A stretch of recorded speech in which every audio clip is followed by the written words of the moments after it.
Oke, halo rekan-rekan investor sekalian, kembali lagi bersama Angga dari NH Korindo Sekuritas pada laporan mingguan kami di mana isinya kita akan melihat pergerakan IHSG seminggu kemarin, lalu bagaimana proyeksi bursa saham kita untuk satu minggu ke depan.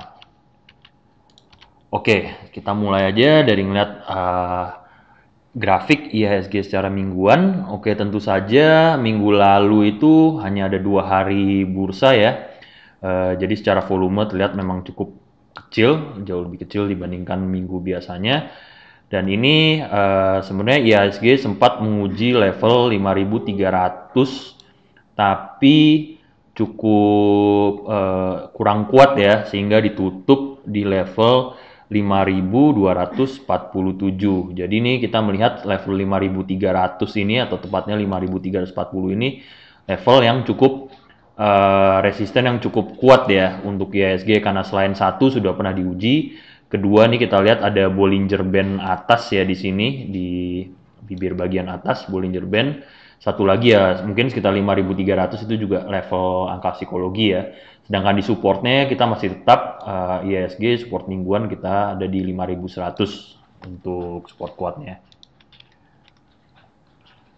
Oke, tadi selama sepekan kemarin, walaupun hanya 2 hari trading, IHSG berhasil naik sebesar 0,5%. Ada masih net asing masih membuka net sales sebesar 197 miliar. Sedangkan untuk sentimen-sentimen yang mempengaruhi pergerakan itu di tanggal 18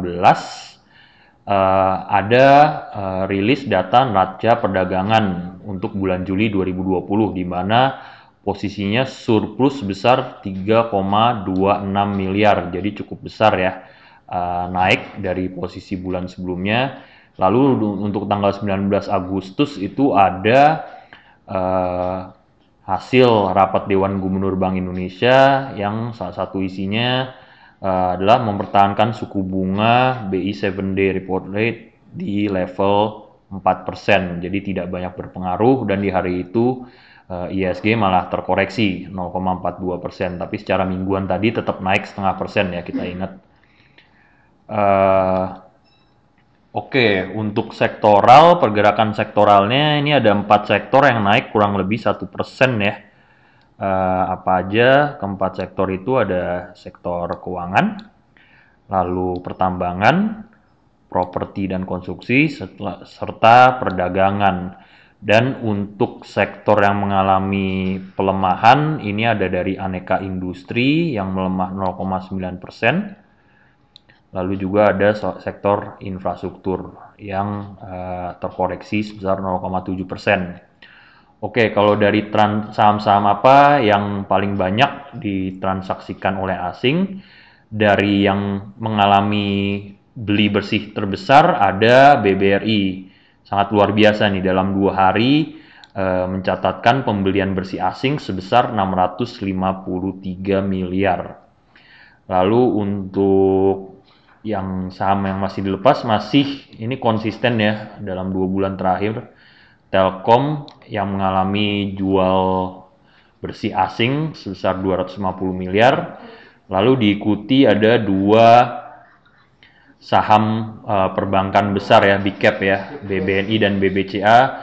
Lalu mungkin ini juga ada trend yang cukup banyak menarik perhatian investor retail ya, karena mengalami penurunan cukup dalam. Salah satu sentimennya adalah diwarnai adalah akan dijadwalkannya terjadi obligasi wajib konversi ke saham baru.